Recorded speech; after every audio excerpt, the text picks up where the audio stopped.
Hello and welcome to Let's Pod This. My name is Andy Moore. It's good to be with you Friday night in the big town. I don't think anyone else has taken that over since Gary England. Maybe we're the only ones. Us and the Lost Ogle that say Friday night in the big town. You're right. Kids today probably don't even know. They'll never know the experience of that. They won't know what Jump Back Loretta means or any of that stuff. Also, Gary England kind of went off the rails when he retired. Just a little. I suspect he started watching a lot of cable news. I don't know that for a fact, but it's probably best that he is no longer on Twitter, which has also gone off the rails in general. Fact. Anyway, hello, listeners. It is I, Andy Moore. I'm your host. One of your hosts, Dr. Scott Melson, is here. Hello. Welcome back, sir. Indeed. Scott is running on very little sleep today, so at least initially he's a little more, docile. We'll see. But I assume, as we get into this conversation, you will awaken. Yeah. I have no sleep and you have a glass of whiskey, so we'll see where this goes. What could go wrong? This is I think this is the beginning of the Fellowship of the Ring. That's how it really started. Listeners, as we said last week, thanks for the feedback. I got a surprising amount of feedback on last week's episode or earlier this week's episode, the short one that was just me. So thank you to, friends, family, agency heads, everyone who reached out and was like, hey, I needed that. Life is hard. So if that's the kind of content that you want more of, let us know and we'll be happy to do some more of that.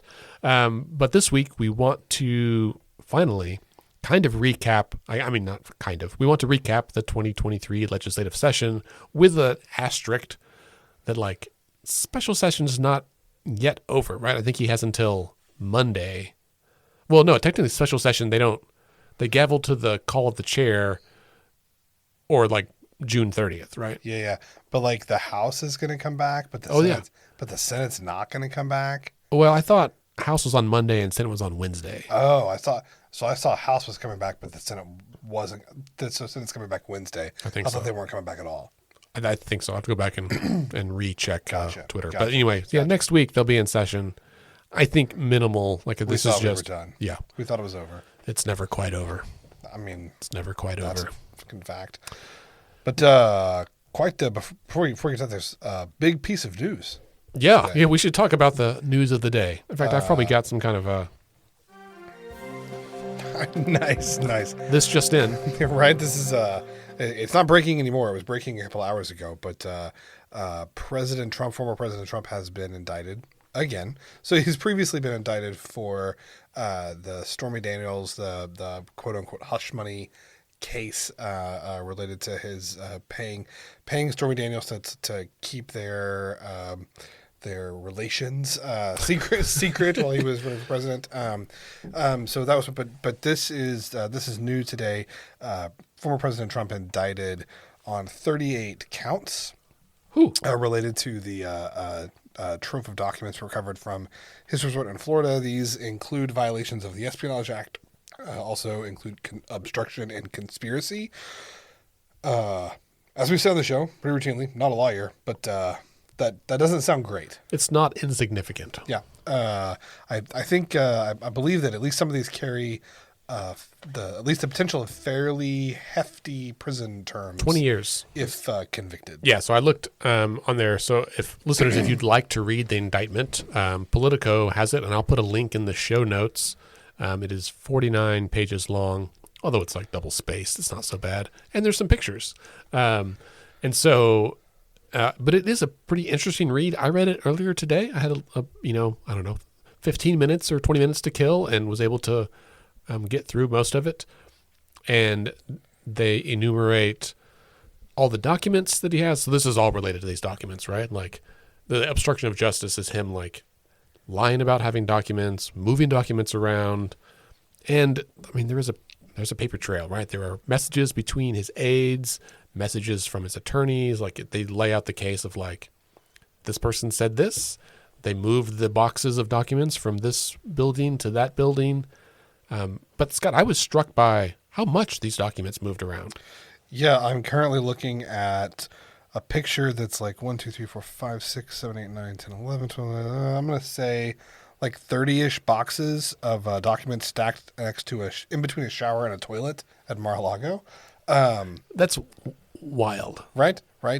Lots of legal types, lots of people who actually are lawyers on Twitter saying that this is pretty damning, and that the material of that is the material that was recovered this was not like classified, but like, oh come on, this is classified, but really everybody like this is some very, very sensitive information that has been moved around between Mar-a-Lago and Bedminster and God knows where else. Well, and a lot of it was just like Trump's aides carrying it in his car and then putting it in a truck and like driving it to wherever and putting it in airplanes and flying it around.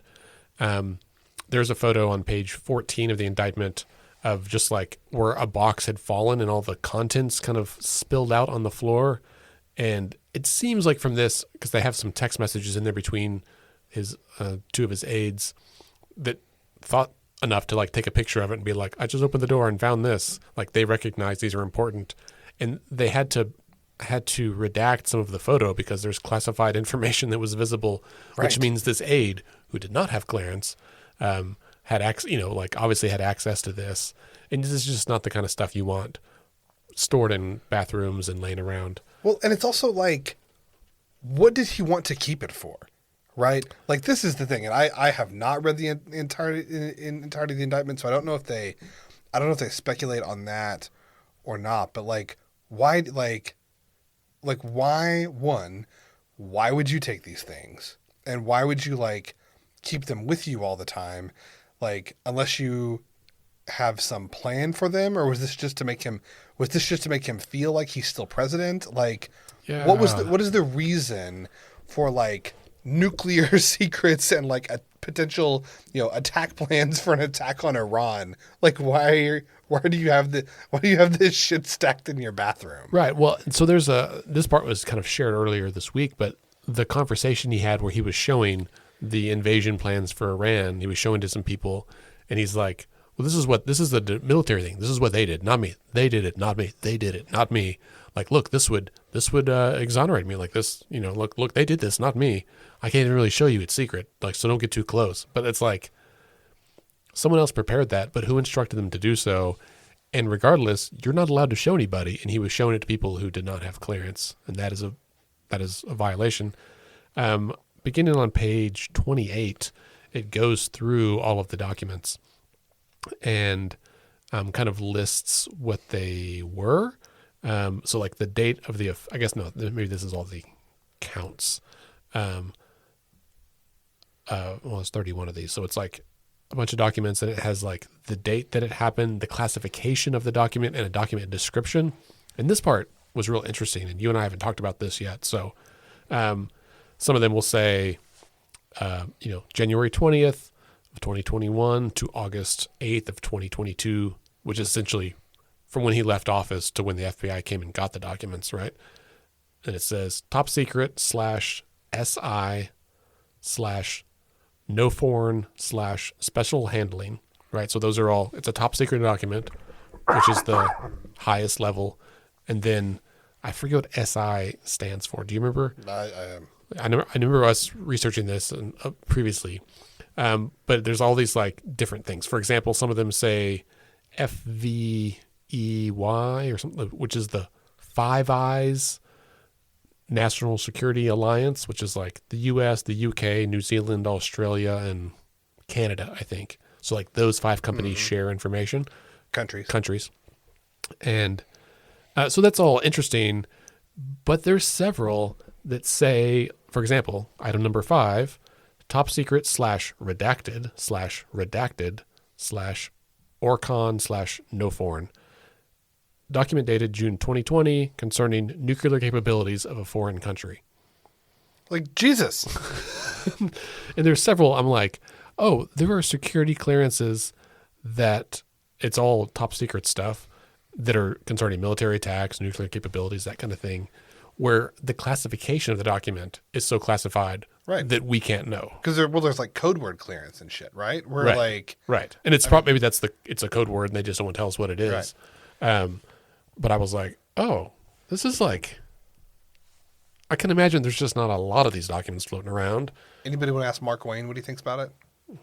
I do not. That would be very interesting, though. Kevin Hearn? Oh, did I read that Mark Meadows, that's Trump's former chief of staff, right? Yes. Isn't he gonna? So there is reporting. I want to say Trump's. I'm not sure if it's Meadows' team or Trump's team. There was reporting in the Independent that Trent Krim?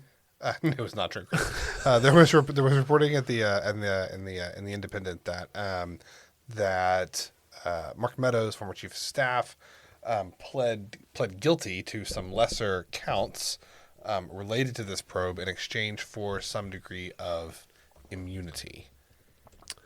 Mark Meadows has some connection to Oklahoma, doesn't he? He and Jay Kevin are Jay Kevin are tight. Close with Governor Stitt. Mm-hmm. Is he from here? No, he's from Carolina. North Carolina? Does anyone refer to South Carolina as just Carolina? I don't think so. Does anyone refer to either of the Dakotas as Dakota? I don't know anyone from Dakota. I don't. Fair point. I have been to both Dakotas. My brother-in-law went to school at University of North Dakota for a year. Why? Because he was planning on becoming a pilot, and they have the premier aviation program in the country, particularly if you're interested in piloting helicopters. Really? Correct. In North Dakota? Yeah. It's flat, man. Yeah, but so is Oklahoma. Not a lot of trees. Yeah, well, so we have like the second best one. Oh, I mean, I guess we do have. We couldn't have the school and the FAA program, right? We also have a really good one, but the UND program specifically for helicopters is like is like top notch. Fascinating. Was it in Bismarck? I Don't maybe. know. There are cities there. It's a place where it's flat and cold. I know that. Didn't Nate Silver make an argument that we should merge the Dakotas? Yes. One of many contrarian arguments that Nate has put out there. Yeah. Well, regardless of More what to state come. you're from, yeah, more to come. This will be interesting. I noticed in the indictment, they estimated it would take 21 days to try this case. That's not long at all. Yeah, there's like a checkbox for like how long you think it's going to be. 20 to 60. They checked and they put 21 days.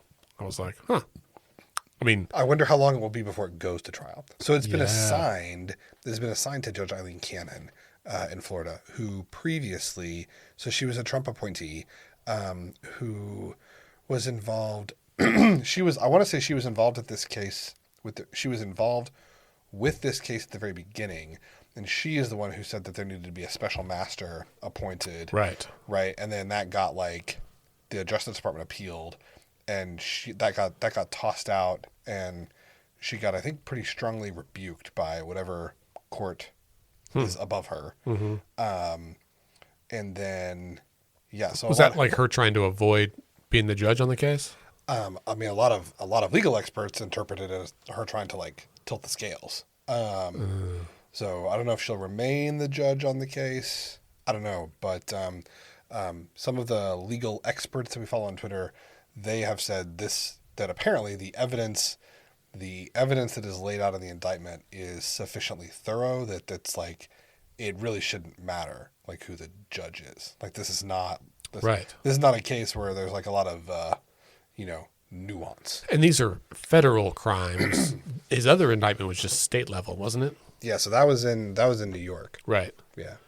And there are a couple of other investigations ongoing where charges have not yet been filed. Interestingly, we were discussing this prior to the pod. Apparently, he could go to trial. He could be convicted, still run for president, and win. Like he could. Like it's theoretically possible. Yeah, he could win the presidency whilst incarcerated. I guess I thought that being a felon was one of the, like you have to be 35 years old, you have to be a U.S. citizen, and you can't be a felon were like the three requirements. No. Even if it's treason? I guess if he was convicted of treason specifically, that might preclude him. I don't know the answer to that. Surely not. I mean, I'm just saying, you can, if you're a felon, you can't vote, but apparently you can be president. Is I know we don't have a national death penalty, but I thought treason was like one of the crimes that you could be Correct. killed for. Is that That is correct. like a federal crime that you could be put to death for? Yes. But he's not. Just to be clear, he's not being indicted for treason. But like, who gets indicted for espionage in 2023? Donald J. Trump. Golly, this is incredible times. And one of his staffers. Yeah. I mean, essentially, this would be. I mean, for those of us who are West Wing fans, right? This is like Bartlett and Charlie. It's like who the two people are, right? It's Yeah. I'm not comparing Bartlett and Trump, but like, it's Trump and his Charlie. President Bartlett. Yes, with one T. Correct. That's great. I have my Bartlett for America coffee mug right outside the room here. All right. Well, I mean, that really is breaking news, and who knows why we even record a podcast. That'll suck up all the air in the room for the next several days. I'm certain that will dominate the news cycle all weekend. I mean, there's a reason they drop it on Friday, right? For that reason, because then all the Sunday news shows are going to be about this. Also, Chuck Todd leaving Meet the Press. Really? Yeah. What's he going to do? He will be NBC's chief political analyst and also do some other like stuff.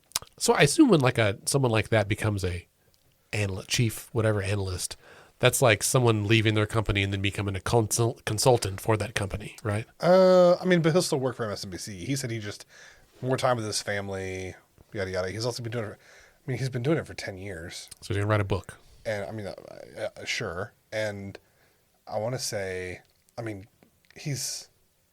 Chuck Todd's got to be making $10 million a year, right?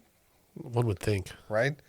So he's made $100 million. So yeah, we're speculating, but wouldn't be shocking. I mean, I might quit after $100 million. Go do something else. Yes, yeah. What we should do, Scott, is that we should reach out to Mr. Todd and ask if he wants to join our woodworking guild. Yes, and come be on the podcast every week. Yeah, we'd be like Hacks on Tap with Axe and Mike Murphy and Chuck Todd and Chuck. This will be Andy and Scott and Chuck, and then we'll do woodworking and like listen to other political podcasts in the shop while we build beautiful farmhouse furniture. I'll have to grow a beard with you guys. Excellent. Listen, if I have access to $100 million, my wife might let me get away with just a mustache, a bushy mustache. Okay. All right. Well, we're already so far off the rails. It's only been 20 minutes. Let's come back home to Oklahoma.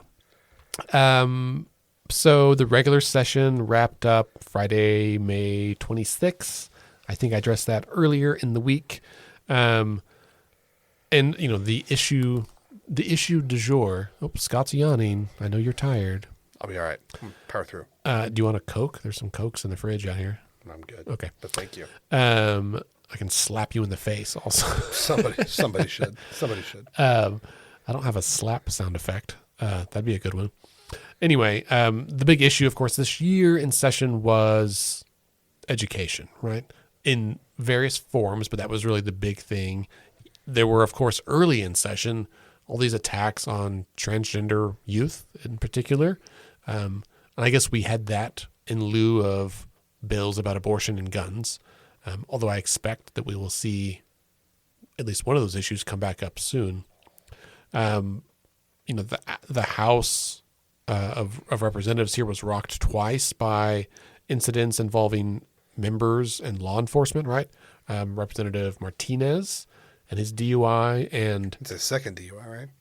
Yeah, his second. And then there was another representative that also had his second or third DUI. Representative O'Donnell was charged. Those charges have been dropped. There has been some legal scandal in the House, but once that happened, it really got quiet. From the Law and Order Party too, right? Yeah, real got quiet. Ultimately, I guess lawmakers and Governor Stitt negotiated agreements that paved the way for major increases in teacher pay and Common Ed funding for an overall state budget that will take effect at the beginning of next month. That, as you see the headlines, is the largest budget in state history, which is true. But we also have more people living here than ever in state history. And inflation. And inflation. And a bunch of one-time funding that was due to the pandemic and all of this stuff. So Yeah. like, I feel like they're like, oh, it's the most money ever. It means next year we should cap it. And it's like, well, but Oklahoma is one of the few states that is still growing in population, especially in the metro areas. And like when you have more people, you have to spend more money because it's like a per capita thing. Right. Well, and somebody has a resolution to do that, right? Like, didn't somebody introduced an HJR to cap it or cap growth like 1% or something? Yeah, so that they can only right now they can only appropriate 95% of the previous year's estimates, and this would lower that to 90%. That's right. Yeah. And then there was another provision that I forget, but yeah. So I mean that's not unexpected. And again, just because something's filed doesn't mean it's going to go anywhere, especially right now where they are all eager to get out of that building and start raising money for their campaigns for next year. Indeed. Stitt never signed the budget, right? He let the budget That's right. He let the budget take effect and didn't actually sign it. The governor has some, I think, significant disagreements with the budget, mostly because it didn't cut taxes. Right. And he has threatened, and I feel like I keep hearing rumors that he wants to call them back for special session specifically about those tax cuts. Which, I mean, he could do. They could also gavel in, gavel out, and go home. Right. Which is, I suspect, what they would do. Uh-huh. The Senate has shown no appetite for tax cuts.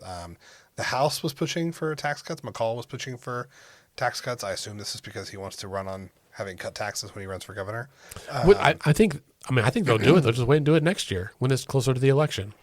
Like, don't save your bullets, right? Like, I mean, maybe, but you still have to get the Senate to agree to it, right? And Yeah, Senator Thompson has not been really open to discussing tax cuts at all this year or last year. yeah, but here's the mailer, right? So let's say it's April of 2024. It's a year from now. The House passes tax cuts. And then all that Speaker McCall has to say is like, led the way for tax cuts or voted for tax cuts or whatever. Whether or not they pass is inconsequential because most people don't follow that closely. And because the tax cut would not affect most people. And because even if it did, it is so small that people wouldn't notice. Yeah. It saved you $20 a year. You don't notice that. Unless you make $750,000 a year, in which case it saved you $10,000. Right. In which case you probably still don't notice, but you're thankful nonetheless. Yeah. We should ask Chuck Todd about tax policy. Chuck, Now that you're fucking rich, how do you feel about tax cuts? I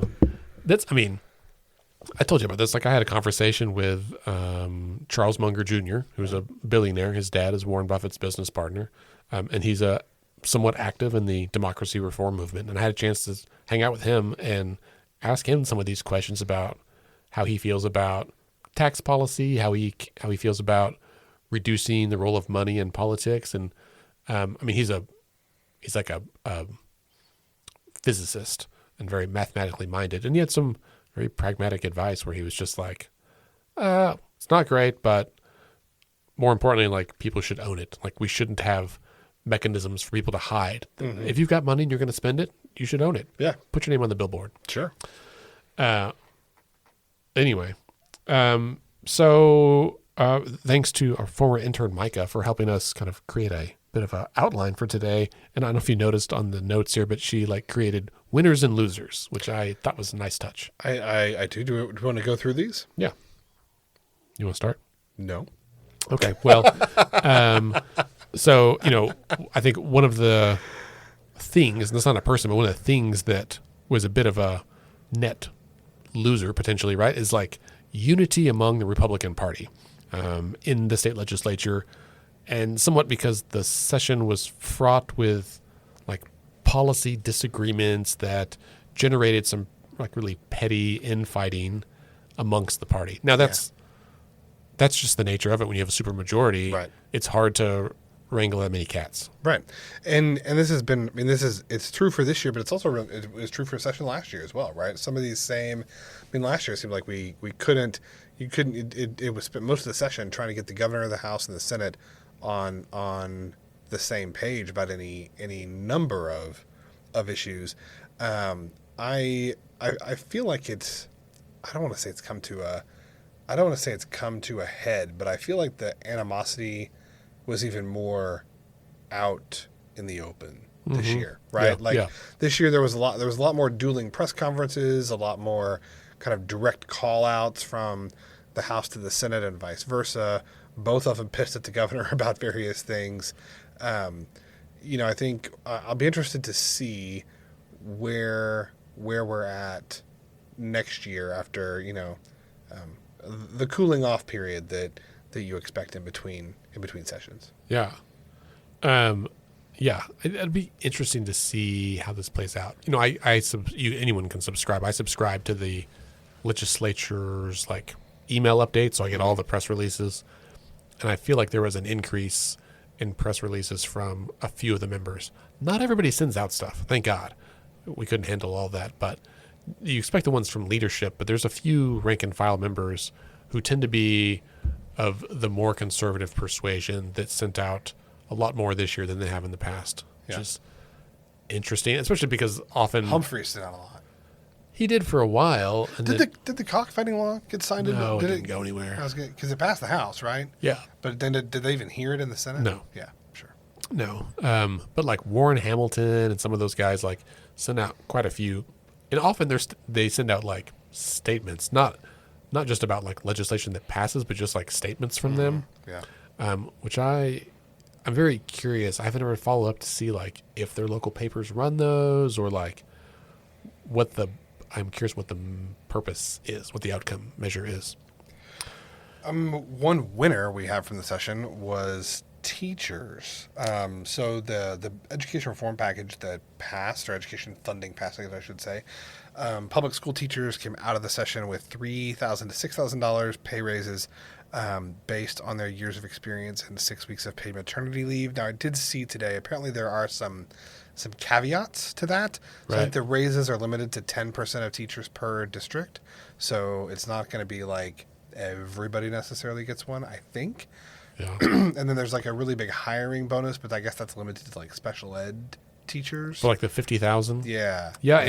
And one of the former State Department of Education employees who is now suing the State Department has voiced concerns that would run afoul of statute, because I think the actual the law, or maybe it's the administrative rules, but it caps bonuses at 50% of a person's income.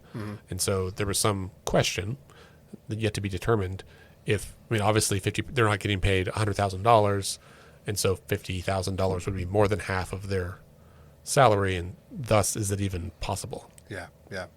So I'd be curious to see. So in general though, teachers I think come out of this session better than when they went in. Yeah, no, I think it's been a real mixed bag for the education community, and we should have someone or some ones from the education world on the podcast in a soon episode. And big news this week in the education world, because the state virtual charter board approved the application for the first state funded or publicly funded religious charter school in America. Attorney General Drummond has called this blatantly unconstitutional. It turns out the vote may be null and void because the person that cast the deciding vote may not have been actually eligible to vote during the meeting. So there's going to be a lot of legal proceedings. Another piece of drama that Emily Lang put out on Twitter is that I guess there may be a question whether or not these folks are actually entitled to a state-funded defense, because the Attorney General gave them an opinion prior to the vote that this is unconstitutional. This is not something that they're legally allowed to do.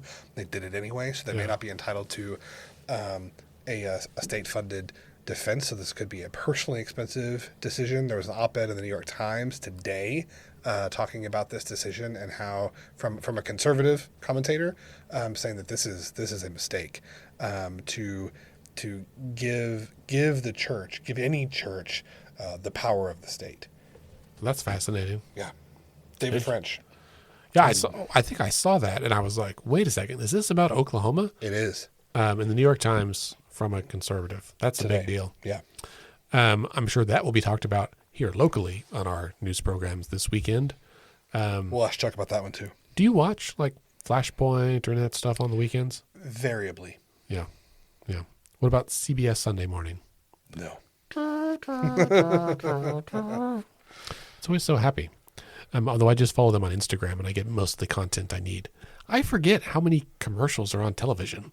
So many. Like we watch, Ted Lasso and stuff on streaming, right? Which has no commercials. But then like when you watch anything, was it this much before? And a lot of them, you can't fast forward through the commercials. Even if you pause, right? Uh-huh. Or even if you record, the streaming services have now made it so that like You can't skip them? you can't skip the commercials, which I think is BS. That's the whole reason I pay for streaming services. Oh, so like if you have Hulu with ads or something? Yeah. Yes. It is. I mean, it's just to drive you to the higher tier, right? It's wild. It's wild. Anywho, yeah. So the interesting thing I think, Scott, about teachers being one of the winners this session is that also you would say that maybe not teachers are losers, but like public education lost some because school choice won, right? Like they, Yep. there were some obviously big legislation it was kind of part of this package, right? For some vouchers, or I'm putting vouchers in quotes, air quotes, vouchers, that is like, what's the total? 650 million, something like that. Yeah, that's something like I mean, it's a lot of big. money. Pretty big. To basically allow people to send their kids to private school and get money back to do that. Obviously, this disproportionately affects urban areas versus rural areas because there's just not that many private schools in rural areas. Also, like we've talked about this before, the idea of school choice is often presented as parents have a choice of where to send their children, but more often than that, it is because the school has a choice of who they can accept. Yeah. Yep. Which is very different. Yep. I have a friend who runs a charter school, and is a private, like religious charter school, and they recently moved buildings across town, across Oklahoma City.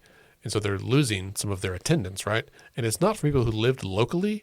It's from like parents who were driving from home to work and the school happened to be in the middle. Mm-hmm. But now it moved and so the school's not on the way. Mm-hmm. And so they're going to have to move their kids like to their local school because it's on the way. So it's like, oh, well, the parent can or will choose when it's convenient for the parent, right? But they're not when it's inconvenient. And I think that's the deal, right? If you live in Poto or somewhere, you probably don't have a choice. Right. And so that's why they set up. Is that what the Red Bud Fund is about? Like some additional money for rural schools? That's my understanding. Yes. Okay. Yes.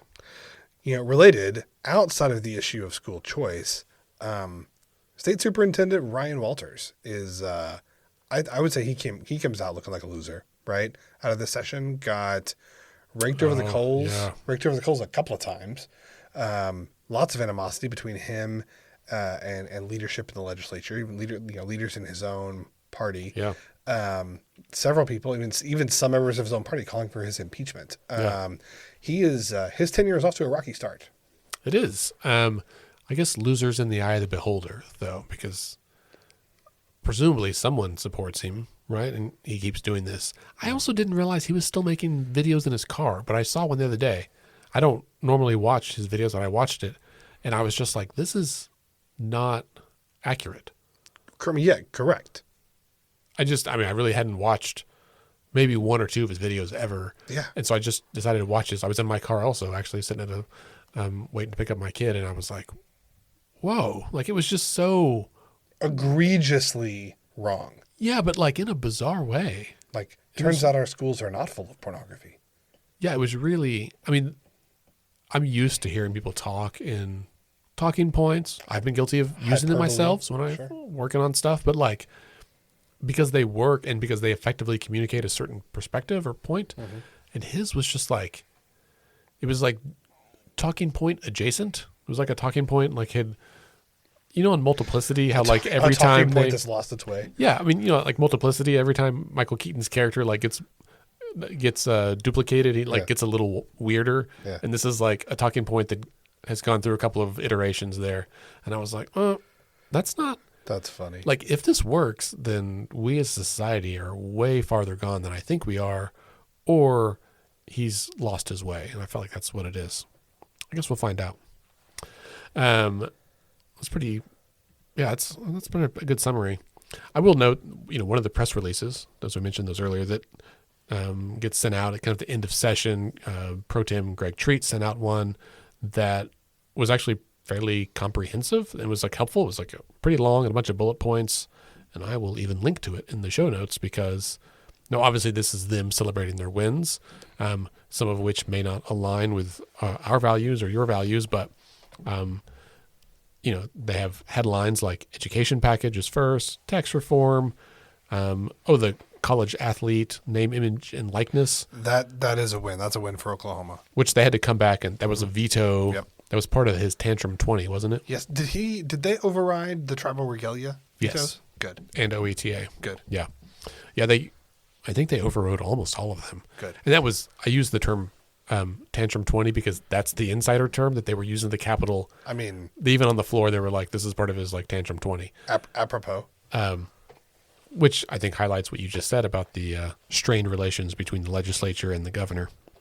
That was pretty interesting. So I think that's a pretty decent recap. Obviously, there's a lot more to it, but I think we should highlight that, there were some bad bills that didn't make it through, some of the attacks on the initial petition process. There was a bill kind of aimed at clamping down on how many ballots a notary can notarize, just making voting more difficult. Yeah. All that stuff kind of faded away. And we got left with education policy and money related to that was the main thrust. Yeah. We do need to mention some of the bills targeting transgendered persons that did make it through that are very, very harmful to a community that's already faces a lot of marginalization. Some of those, the Attorney General has said that pending litigation, there are aspects of those that will not be enforced. There's a non-enforcement agreement in place right now. So we'll see what happens with those from a litigation standpoint. But certainly a lot of harm done to some very vulnerable Oklahomans in that sphere. Yeah, and it makes me, I think about this a lot now. I think it was when we had Adam Soltani on the program talking about his experience, as a Muslim in Oklahoma, and how we don't see anti-Muslim bills like we did in 2016, 2017, just 5 years ago. But because John Bennett's not in the legislature anymore. Yeah. I mean, maybe it's true. Maybe he was the one. He wasn't the only one. He wasn't the only one, but he was the most prominent. But now we do see these attacks on transgender folks, right? Mm-hmm. And I think Adam's point was someone is always attacking the groups of Oklahomans, the groups of Americans who are perceived to be weaker, right? Yeah. That they are, for some reason, threatened by, for even nonsense reasons. And I think an argument that Adam makes to members of his community is just because they're not attacking Muslims doesn't mean they won't come back. Yeah. And it doesn't mean that they've stopped attacking people. Our friends and neighbors are still being not just marginalized, but outright attacked, trying to be erased, trying to be denied that they exist. There's pretty egregious efforts there. I think about that a lot. I mean, you think back through history, not just the last 5 years, but the last 50, 60, 80, 100 years, 200 years, whatever. And you can see over and over again, there's this in-group versus out-group battle that's happening.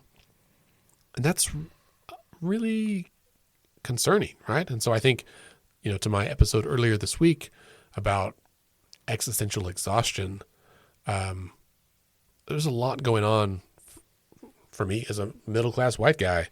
I really cannot imagine what it's like to be a member of any one of these very marginalized communities who are under direct threat in that kind of way. Yeah, same. Well said. Thank you. Well, Scott, is there anything else that you want to touch on before we wrap up for this week? I think that'll do it for now. That'll do it for now. Listeners, a quick reminder before I turn on the music. Later this month, actually, I'll turn on music now. Later this month, June 26th and 27th, is CivicsCon. Go to civicscon.com. Get your tickets. They're only $10. It's going to be really great. We have a whole list of really great speakers and great topics.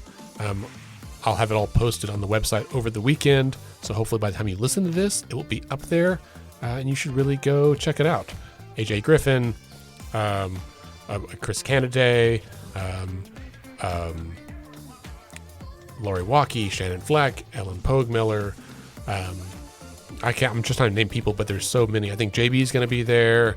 We're going to have, roughly 24 breakout sessions about topics from education, organizing your community, organizing the Latino community, organizing the LGBT community, advocacy, running for office, anything that you're interested in. We've probably got it. It's going to be a really great time. I'm super stoked and hope you can join us. June 26th, 27th, civicscon.com, Rose State College. Go get your tickets. Scott, thanks for being here. Always. Listeners, thanks for being here. Have a good weekend. Stay cool in the heat. And remember that decisions are made by those who show up. See you later.